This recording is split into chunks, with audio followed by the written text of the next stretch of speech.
Hello chers élèves. Donc aujourd'hui nous allons voir comment calculer une expression lorsqu'il n'y a que des multiplications ou alors quand il n'y a que des divisions.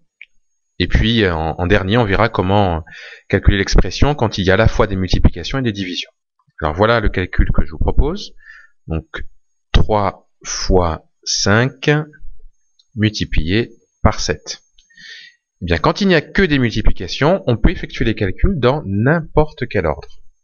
On peut par exemple faire 3 multiplié par 7, et ensuite on multiplierait par 5, ou alors on fait les calculs de gauche à droite, ou de droite à gauche, c'est vraiment dans n'importe quel ordre. Alors moi je vais commencer en fait par celui-ci, 3 fois 5, donc 3 fois 5 c'est égal à 15, et je réécris le fois 7. Et ensuite, 15 fois 7, c'est égal à 105. Donc quand il n'y a que des multiplications, on calcule dans n'importe quel ordre. Maintenant, imaginons qu'il n'y ait que des divisions. Par exemple, on a 24 divisé par 6 divisé par 2. Et bien dans ce cas-là, on effectue les calculs de gauche à droite. Donc on commence par ce calcul-là, 24 divisé par 6, ce qui donne 4. On réécrit le divisé par 2, et 4 divisé par 2, c'est égal à 2.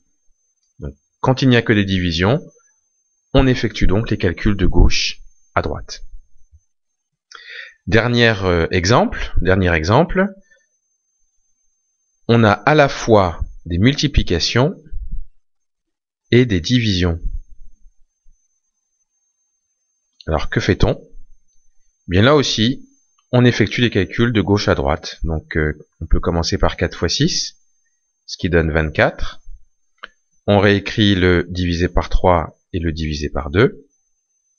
Ensuite, on continue à faire des calculs de gauche à droite.